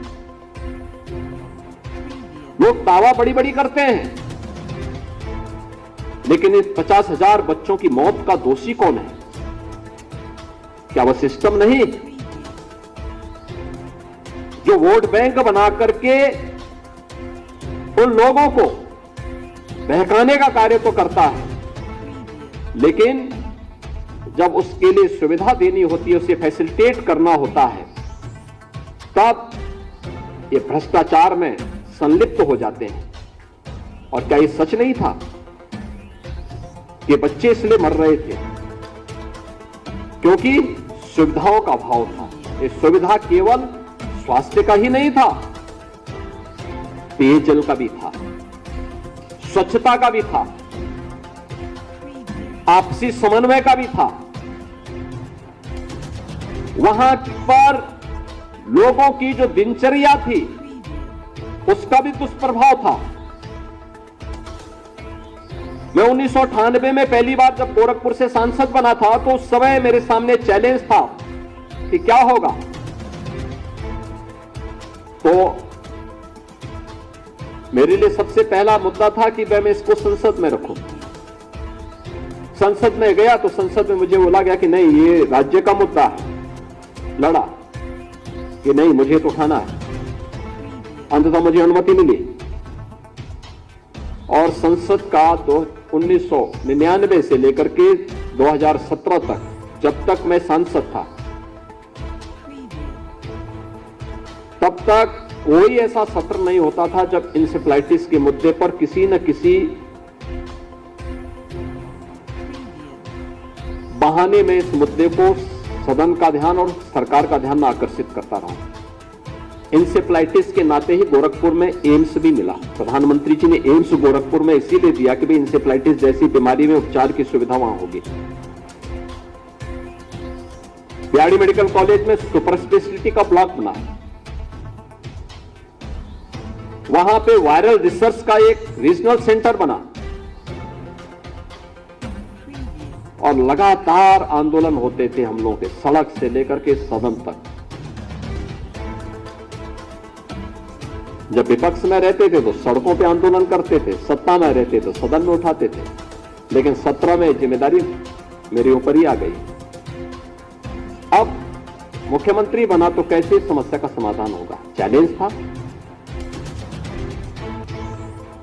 तब तक हमने इस बात को देखा था, क्योंकि मैं जाता था इस सीजन में, हर सप्ताह मेडिकल कॉलेज का दौरा करता था, हॉस्पिटल का दौरा करता था, एक एक बेड में हालचाल लेता था, पूछता था, डॉक्टर्स के साथ भी बैठता था, कैसे उपचार होगा। इस फील्ड पे थोड़ा काम करने वाले लोगों के बारे में बातचीत, उनसे भी बातचीत करता था। तो मेरी समझ में आ गया था कि और स्वास्थ्य विभाग इस समस्या का समाधान नहीं कर पाएगा, मिलके करना होगा, मिलके लड़ना होगा, आपसी समन्वय से समस्या का समाधान होगा। और फिर मैंने यहां पे लखनऊ में हम लोगों ने अलग अलग विभागों की, स्वास्थ्य विभाग के नेतृत्व में एक टीम गठित की थी। इसमें स्वास्थ्य विभाग भी था, नगर विकास विभाग भी था, ग्राम्य विकास और पंचायती राज विभाग भी था, महिला और बाल कल्याण विभाग भी था, दिव्यांगजन कल्याण विभाग भी था, कृषि विभाग भी था। इन सबको जोड़ करके सबसे कहा गया कि स्वास्थ्य विभाग इसको लीड करेगा, नोडल विभाग वही होगा, लेकिन अन्य लोगों को भी अपने अपने दायित्वों का निर्वहन करना होगा। नगर विकास स्वच्छता के साथ साथ पेयजल की सुविधा वहां पर उपलब्ध कराएगा, शुद्ध पेयजल हो ये सुनिश्चित करेगा। ग्राम्य विकास विभाग ग्रामीण क्षेत्र में पेयजल की आपूर्ति शुद्ध हो ये सुनिश्चित करेगा। पंचायती राज विभाग स्वच्छता के विशेष अभियान को उन क्षेत्रों में, प्रभावित क्षेत्रों में निरंतर चलाएगा। फॉगिंग हो, सैनिटाइजेशन की कार्रवाई हो, ये भी वहां पे निरंतर चलते रहने चाहिए। ऐसे ही महिला और बाल विकास विभाग वहां पर पोषाहार की सुविधा उन सभी को उपलब्ध करवाने का काम करेगा। कुपोषित बच्चे हो, कुपोषित माता हो, इन सबको उपलब्ध करवाएगा। और सभी विभागों ने अपनी कार्रवाई आगे बढ़ाई। स्वास्थ्य विभाग ने तैनात वहां डॉक्टर्स को पूरा तैनाती करने के साथ साथ उनका प्रशिक्षण करवाया। आशा वर्कर, एएनएम और आंगनवाड़ी को भी प्रशिक्षित किया गया। ये सुनिश्चित हुआ कि घर घर जाकर के हम अभियान चलाएंगे, संचारी रोग अभियान का, नियंत्रण का, दस्तक अभियान चलाएंगे। डोर टू डोर जाकर के बोलेंगे कोई बीमार तो नहीं है, कोई। परिणाम क्या रहा? इनसे यानी 108, 102 की एम्बुलेंस भी लगाई गई। कोई पेशेंट निजी वाहन से नहीं जाएगा, किसी 3 व्हीलर से, 4 व्हीलर से हॉस्पिटल नहीं जाएगा, एम्बुलेंस से पहुंचेगा। परिणाम क्या है? 17 में सरकार आई, जुलाई में हमने अभियान प्रारंभ किया और मात्र 2 वर्ष में 19 में हम लोगों ने इंसेफ्लाइटिस को नियंत्रित कर दिया। आज मौतें वहां 0 हो गई। आज मौत वहां 0 है। मैं इस बार भी 2 बार गया, पूरा सर्वे करके आया। आज खुशहाली है, इतने बच्चों की जानें बची है। बेहतर समन्वय से, बेहतर संवाद से। आखिर ये जो बच्चे हैं ये किसी जाति, मत और मजहब से नहीं, ये हमारे राज्य और हमारे देश की एक धरोहर है। उसको स्वास्थ्य सुविधा प्राप्त करना उसका अधिकार है, हर व्यक्ति का अधिकार है। सुविधा देना, उसको फैसिलिटेट करना इस सरकार का दायित्व है। लेकिन सरकार के तंत्र के रूप में तो आप ही काम करते हैं। उस तक पहुंचाना, सही मिले, समय पे मिले, यह आवश्यक है। और परिणाम क्या है? 40 वर्ष में 50,000 बच्चों की मौत जिस क्षेत्र में होती थी, आज वहां इंसेफ्लाइटिस गायब है, एकदम गायब है। और जो अभियान चला, परिणाम क्या रहा? संचारी रोग नियंत्रण अभियान का, डेंगू नियंत्रित, मलेरिया नियंत्रित, कालाजार नियंत्रित। ये तो इस सीजन में इंसेफ्लाइटिस होता था, साथ साथ मलेरिया भी आता था, डेंगू भी आता था। और वहां तो एकमात्र मेडिकल कॉलेज गोरखपुर में था, वहां तो एक एक बेड में 4-4 बच्चे लिटाए जाते थे। लेकिन उससे प्रभावित होता था राम मनोहर लोहिया चिकित्सालय भी, क्योंकि भीड़ सबसे पहले यहीं आती थी। यहां पर फिर वो लोड पड़ता था। फिर केजीएमयू में, एसजीपीजीआई में, सब जगह लोग जाते थे, भटकते रहते थे। यहां के सिविल हॉस्पिटल में अन्य हॉस्पिटल भी भरे पड़े रहते थे। कहां जाते लोग? लेकिन आज मुझे बताते प्रसन्नता है कि इंसेफ्लाइटिस को पूरी तरह समाप्त कर दिया गया। लेकिन मुझे अफसोस है कि अब तक इस पे कोई स्टडी पेपर भी नहीं लिखा गया। मैंने बहुत बार कहा कि भाई लिखो, इसको भेजो, एक सफलतम मॉडल है ये। क्योंकि मॉडल इस रूप में प्रस्तुत किया गया है कि कैसे अगर एक अभियान, और इसी मॉडल का परिणाम है कि जब 2020 में कोविड-19 आया था तो मैंने तत्काल टीम 11 का गठन कर दिया था कि भाई अब हम लोगों को इस पर भी लगाम कसना है। इंसेफ्लाइटिस की सफलतापूर्वक समाधान के बाद कोविड-19 के लिए हम लोगों ने उस समय एक प्रयास प्रारंभ किए। व्यक्ति अनुभव से ही सीखता, मैं कोई डॉक्टर थोड़े हूं, हमें तो ये अनुभव था, और उसी अनुभव का लाभ हम लोगों ने वहां पे दिया। दूसरा हमारी कमी है, हम अपने डाटा को संकलित नहीं कर पाते। आज तो आपके पास तकनीक है, डाटा संकलन करिए। आपके जो मातृ मृत्यु दर, शिशु मृत्यु दर की रिपोर्ट खराब आती है, इसका परिणाम है डाटा अपलोड नहीं होते समय पे। हम समय पे डाटा को अपलोड नहीं कर पाते हैं, किसी भी स्तर पर नहीं कर पाते। रिजल्ट इतने बुरे नहीं, लेकिन रिजल्ट डाटा अपलोड न होने के कारण बुरे दिखाई देते हैं। मुझे लगता है इस दिशा में हमें बेहतर प्रयास किए जाने की आवश्यकता है।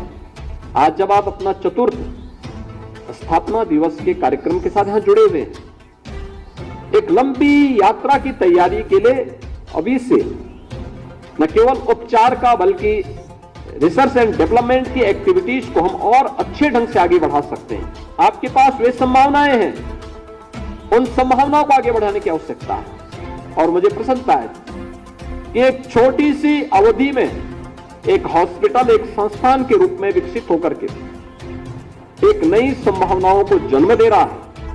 इस सकारात्मक पहल को और तेजी के साथ आगे बढ़ाने की आवश्यकता है।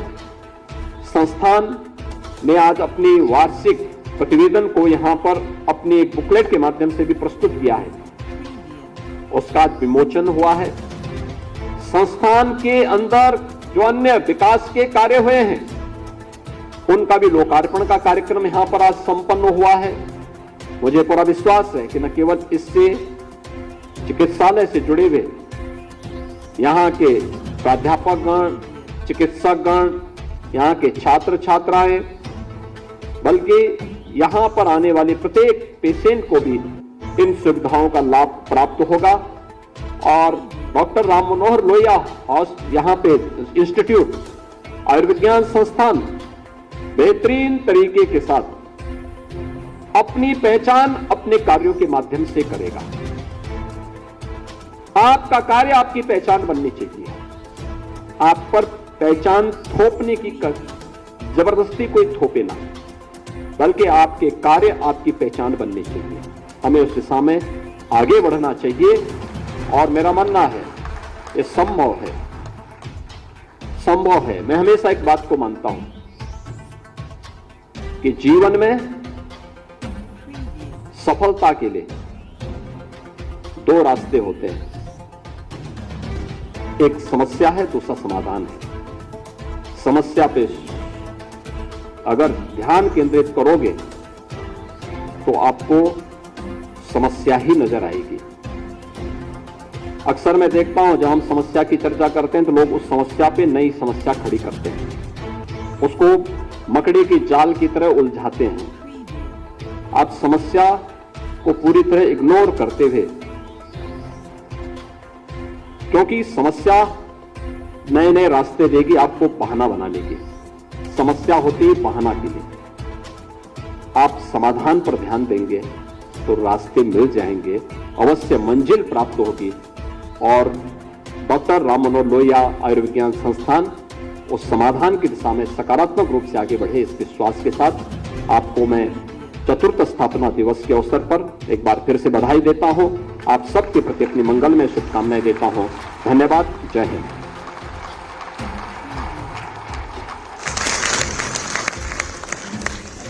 धन्यवाद माननीय मुख्यमंत्री महोदय, आपकी उस ऊर्जावाणी से पूरा संस्थान अभिभूत है और आपकी दी गई सीख को आत्मसात करने की पूरी कोशिश करेगा।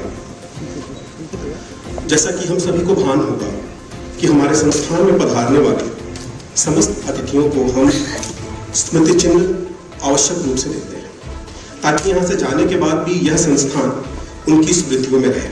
इसी परंपरा का निर्वहन करते हुए मैं सर्वप्रथम अपने आदरणीय निदेशक महोदय से अनुरोध करूंगा कि वे हमारे माननीय मुख्य अतिथि महोदय को अंग वस्त्र पढ़ाकर स्मृति चिन्ह भेंट करें, जो कि एक किताब है त्रिपथ कामिनी गंगा।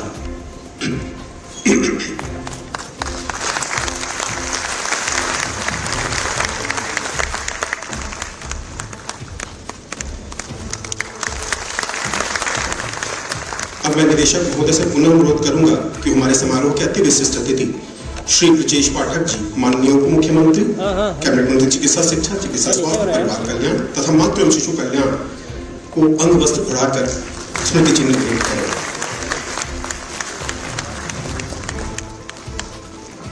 जो भी किताब है रघुराय एवं बनारस एक स्मरण।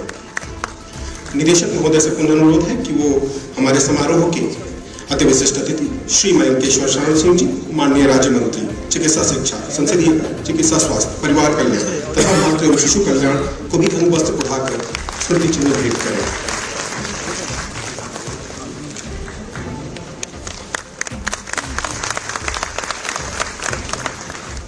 पुनः निदेशक महोदय से अनुरोध है कि वे हमारे संस्थान के अध्यक्ष श्री मनोज कुमार सिंह जी, IAS, मुख्य सचिव उत्तर प्रदेश शासन का भी स्मृति चिन्ह भेंट करें, साथ में अंग वस्त्र पढ़ाकर उनको सम्मानित करें।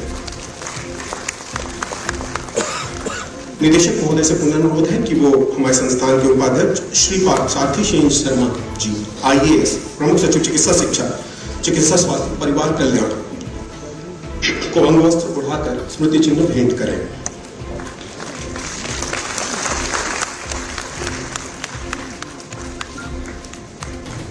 तालियों की गड़गड़ाहट कार्यक्रम को अंत की ओर ले जाते हुए, धन्यवाद निदेशक महोदय। कार्यक्रम को अब अंत की ओर ले जाते हुए मैं डॉक्टर राम मनोहर लोहिया विज्ञान संस्थान के मुख्य चिकित्सा अधीक्षक प्रोफेसर डॉक्टर अजय कुमार सिंह जी से अनुरोध करूंगा कि वे समारोह का धन्यवाद ज्ञापन करें। प्रोफेसर डॉक्टर अजय कुमार सिंह जी।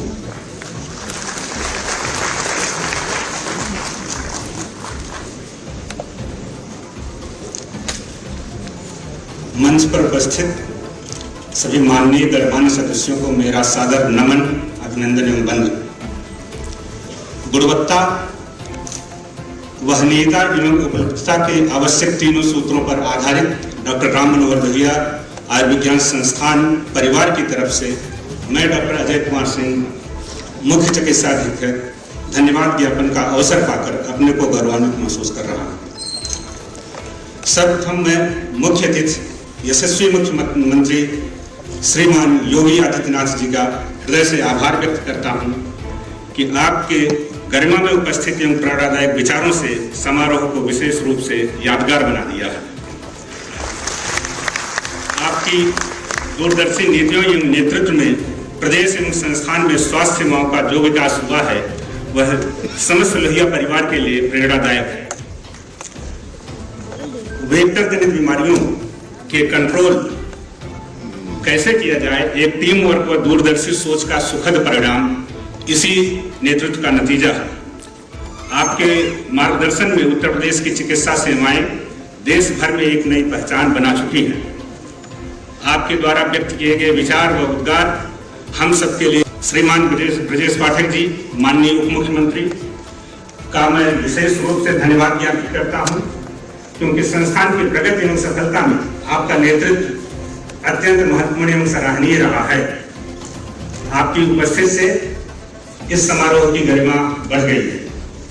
आप जैसा सर्वसुलभ नेता होना किसी भी विभाग के लिए अत्यंत हर्ष की बात है।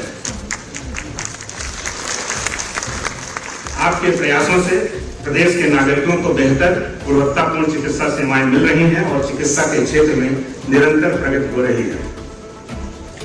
इसी के साथ मैं अति विशिष्ट अतिथि श्रीमान वेंकटेश्वर शरण सिंह जी का भी लोहिया परिवार की तरफ से हृदय से आभार व्यक्त करता हूं।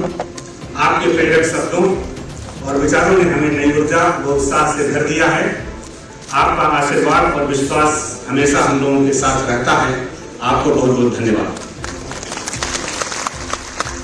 मैं संस्थान के अध्यक्ष एवं उत्तर प्रदेश सरकार के मुख्य सचिव श्री मनोज कुमार सिंह IAS का हार्दिक धन्यवाद करता हूं।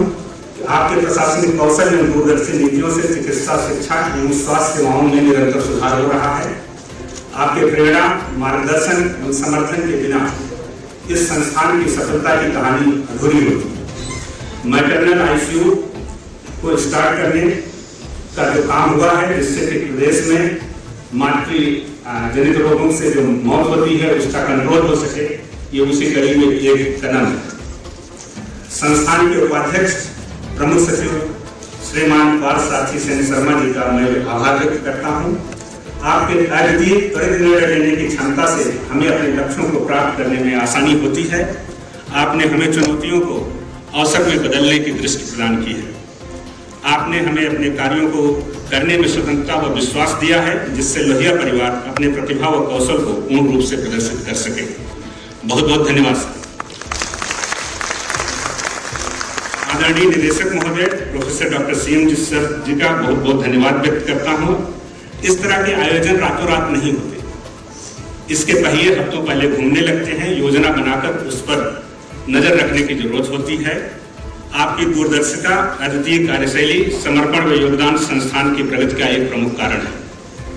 आपने पिछले कुछ महीनों में मैं देख रहा हूं कि जिस तरह से कार्य किया है, एक टीम बनाकर, जिससे कि सक्रिय सुयोग समर्पित सदस्यों की टीम ने इस काम को जो कि बहुत ही कठिन था, आसान कर दिया। संस्थान में इमरजेंसी सेवाओं का विस्तार, रोगी के हित में तथा विद्यार्थियों के लिए छात्रावास की सुविधा, संकाय सदस्यों के लिए आवास की सुविधा का प्रारंभ होना, इस तरह के कुछ उदाहरण हैं। मैं इस समारोह में आए मूर्धन्य विद्वान गणमान्य देवियों एवं सज्जनों का हार्दिक अभिनंदन करते हुए हृदय की गहराइयों से धन्यवाद देता हूं। आप लोगों के पदार्पण से ही इस समारोह की शोभा बढ़ रही है। समस्त संस्थान के समस्त अधिकारियों, संकाय सदस्यों, विद्यार्थियों एवं अन्य कर्मचारियों व सहयोगियों को तहे दिल से शुक्रिया अदा करता हूं कि आप सभी लोगों के सहयोग के बिना यह कार्यक्रम संभव नहीं था। अंत में मैं प्रिंट व इलेक्ट्रॉनिक मीडिया बंधुओं को धन्यवाद देता हूं, जिनके माध्यम से संस्थान की समस्त गतिविधियां जनमानस के हित में जो होती हैं वो जनता तक पहुंचती हैं और जिससे जनता का विश्वास संस्थान पर बढ़ता है। और आप सब यहाँ समय निकाल कर पधारे हैं, इसके लिए बहुत बहुत धन्यवाद। इसी के साथ मैं आप सबसे अनुरोध करता हूँ कि जो कुछ त्रुटियाँ हुई हों उन्हें माफ करिएगा और हमारा धन्यवाद स्वीकार कर हमें अनुग्रहित करें। मैं ऐसा आशा करता हूँ। धन्यवाद। जय हिंद।